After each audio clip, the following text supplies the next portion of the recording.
अस्सलाम वालेकुम स्टूडेंट्स। आज मेरा 17th लेक्चर है डिजिटल लॉजिक एंड डिज़ाइन का। और आज जो हम पढ़ने जा रहे हैं that is read only memory रोम।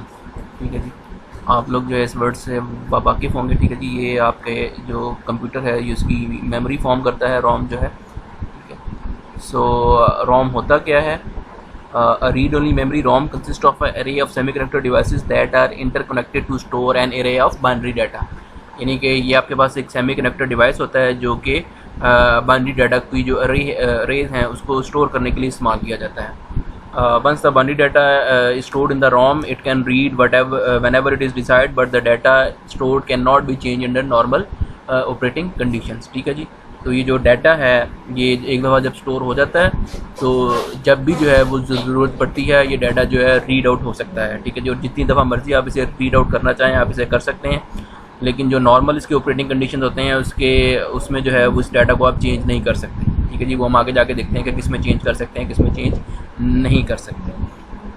तो नॉर्मली जो है ये आपके पास जो है वो 3 इनपुट जो है वो रोम की एक एग्जांपल है। इसकी ये 3 इनपुट लाइंस होती हैं और 4 जो है इसकी आउटपुट लाइंस होती हैं आपके पास। ठीक है जी, और ये 8 वर्ड बाय 4 रोम है आपके पास।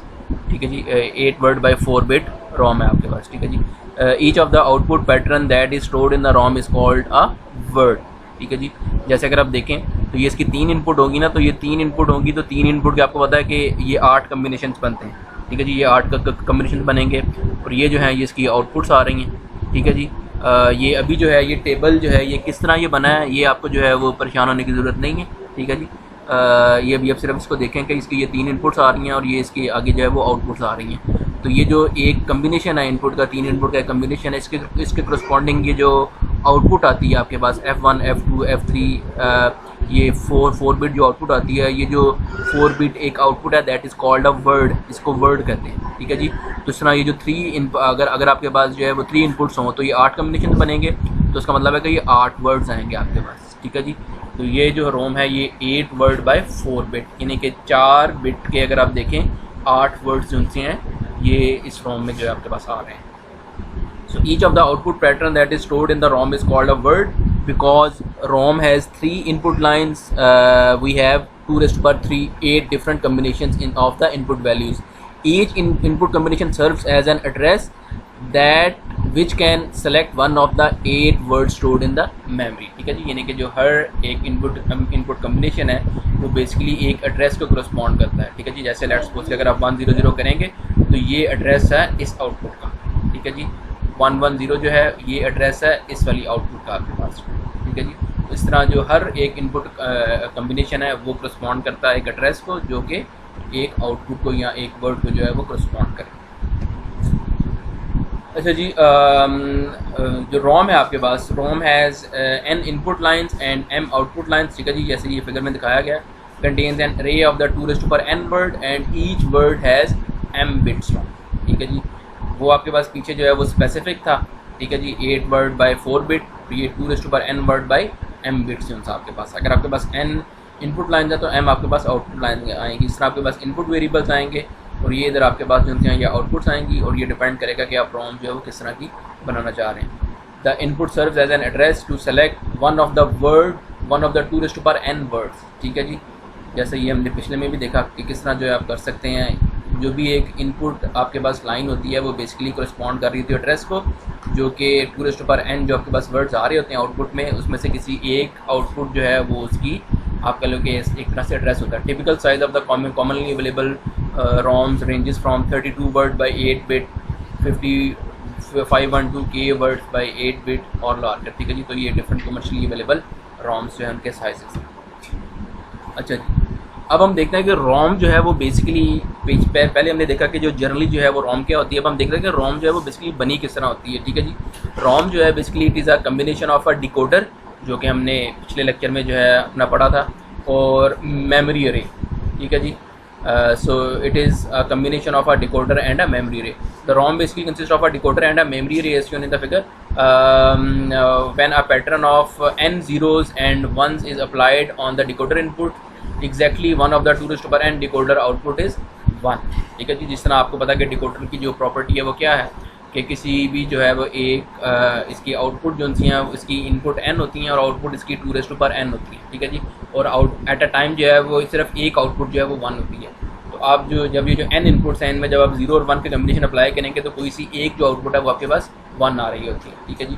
The decoder output line selects one of the words in the memory array, और जब एक आउटपुट जो है इसकी 1 आएगी तो ये जो मेमोरी अरे है, मेमोरी अरे में से जो है वो कोई एक जो है वर्ड जो है वो सेलेक्ट हो जाएगा और वो आपके पास इस तरह आउटपुट लाइन के ऊपर आ जाएगा। तो इस तरह जो है वो रोम वर्क करती है कि पहले एक इनपुट का कम्बिनेशन आता है डिकोडर में, तो डिकोडर की जो है आपको पता है कि उसकी प्रॉपर्टी ये है कि एट अ टाइम जो है वो उसकी सिर्फ एक आउटपुट जो है वो 1 होती है।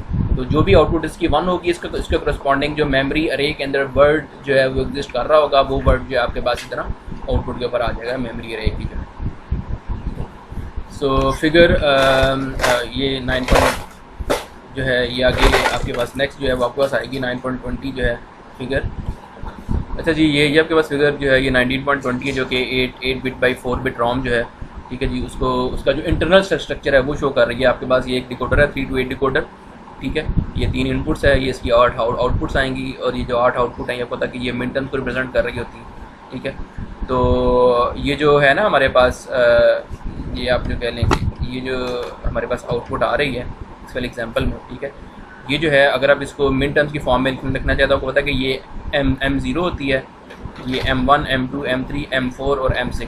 तो F0 के लिए जो है वो M0 M1 M4 और M6 वाली जो चीज़ें हैं वो 1 आ रही हैं।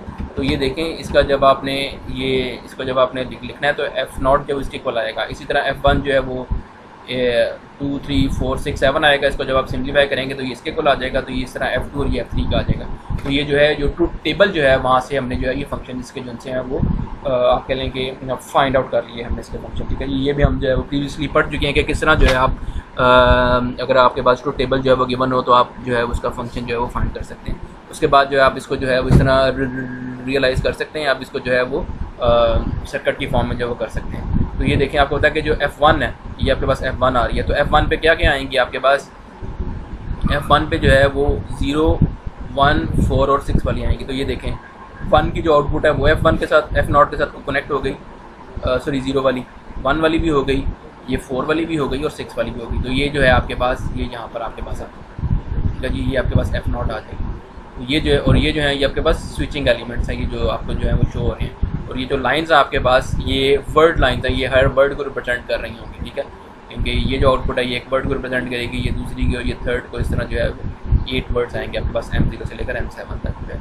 और ये जो है ये आपके पास आउटपुट लाइंस है। इसी तरह अगर आप F3 का देखें तो F3 का आएगा 2 3 5 6 7, ठीक है। तो ये देखें F3 में देखें ये 2 वाली 3 वाली 5 6 और 7 वाली जो थी कनेक्टेड है इस लाइन के साथ। तो ये आपके पास जो है ये F3 की आउटपुट आ जाएगी। तो ये जो है ये बेसिकली इंटरनल स्ट्रक्चर होता है रोम, ठीक है जी। और इसमें जो है ये बेसिकली एंड पे ये जो सारे के सारे फंक्शन हैं ये और हो जाते हैं, ठीक है जी। ये जो F0 है ये क्या होगा, ये 1 2 3 4 इन 4 फंक्शंस का जो सा ये और हो जाएगा आपके पास। The decoder generates the 8 min terms of the 3 input variables. The memory array forms 4 output functions by ORing together the selected min terms, ठीक है जी। तो ये जो मिन टर्म्स है ना, तो जो सिलेक्टेड मिन टर्म्स हैं उनको और करके जो है ये आपके पास फंक्शन आता है। आपके पास जो मेमोरी अरे का आउटपुट आती है वो जो है वो और करने के बाद जो आपके पास फंक्शन आता है। अच्छा जी, इसी तरह जो है आप जो है वो रोम के अंदर जो है वो मल्टीपल आउटपुट कम्बिनेशनल सर्किट जो है वो भी आप रोम के ज़रिए जो है वो रोम को यूज़ करते हुए जो है इनको ड्रॉ कर सकते हैं। तो ये आपके पास जो है ये एग्जांपल है कि ये आपके पास एक कोड का कन्वर्टर है जो कि हेक्साडेसिमल, ये आपके पास हेक्साडेसिमल कोड है, इसको ASCII कोड में जो है ये कन्वर्ट किया हुआ है आपके पास, ठीक है। तो ये जो इसकी जो कन्वर्जन है, ठीक है, वो आपकी जो है वो सिलेबस में नहीं है। बस ये आप देख लें कि जो 000 है इसका ASCII जो कोड है वो ये आता है आपके पास, ठीक है जी। इसी तरह जो है ये सारे जो थे वो देखें ये इनपुट्स हैं बाइनरी की, ये हेक्साडेड जो है वो डिजिट्स हैं और ये उनका करस्पॉन्डिंग जो है वो कोड है ASCII। और आपको पता है कि ये जो है ये अल्फान्यूमेरिक कोड है आपके पास, ठीक है जी। ये 7 बिट्स जो है ये कोड होता है आपके पास। तो इसको जो है जब आप अच्छा जी ये जो है आपके पास एक जो है वो रोम है, ठीक है जी। रोम को यूज़ करते हुए आपने जो है वो एक जो कोड का कन्वर्टर है उसको हम डिज़ाइन कर सकते हैं। अगर आप इस पर देखें, अगर आप होल्ड करें तो जो A4 है और A5 है ये दोनों सेम है आपके पास, ठीक है जी। ये यहाँ से अगर आप देख लें A4 और A5 ये दोनों जो आउटपुट वाले कॉलम्स हैं ये सेम है। और दूसरा ये कि जो A6 है वो A4 का ऑपोजिट है, यानी कि जहाँ जहाँ पर A4 में 1 आ रहा है वहाँ पर 0 आ रहा है, और जहाँ जहाँ पर 0 आ रहा है वहाँ पर 1 आ रहा है। इसका मतलब है कि आप जो है वो A4 और A5 के लिए सिर्फ एक ही जो है वो लाइन यूज़ कर सकते हैं, और जो है वो A4 का नॉट करके आप A6 जो है वो ले सकते हैं। तो ये आपके पास आ जाएगा। ये आपके पास जो सा ये 4 to 8 जो है ये आपके पास रोम आएगी आपके पास, ठीक है जी। तो ये रोम में जो है 4 इनपुट्स आएंगी आपके पास, WXYZ जो है, ठीक है। ये रोम आ गई आपके पास, उसमें इसकी आउटपुट एक A0 आएगी, एक A1, A2, A3, A4, और दूसरा देखें A4 से ही आप A5 जो है वो आप A4 से ही ले सकते हैं, ठीक है जी। ये देख लें A5 जो है, क्योंकि A4 और A5 दोनों सेम है। और दूसरा जो A6 है वो क्या है, वो A4 का ऑपोजिट है या A4 का नॉट है। तो A4 की आउटपुट के साथ एक नॉट गेट लगा दें तो उस नॉट गेट की जो आउटपुट आएगी that will correspond to A6। तो इस तरह जो है आप रोम को यूज़ करते हुए जो है आप जो है वो डिफरेंट जो सर्किट्स हैं उनको रियलाइज़ कर सकते हैं, कम्बिनेशनल सर्किट्स को। और ये जो सर्किट है ये क्या है, ये कन्वर्टर है हेक्साडेसिमल टू ASCII कोड का, ठीक है जी। और ये जो है आपके पास ये आ रहा है उसी का जो है आप कह लें कि रियलाइजेशन जो है वो क्या है, ये तो एक सिंपल जो है ये ब्लॉक डायग्राम थी एक तरह से। तो जिसकी एक्चुअल रियलाइजेशन है वो क्या होगी आपके पास जो है ये यहाँ से अगर आप देखें तो आपके पास ये है ना टेबल, ठीक है।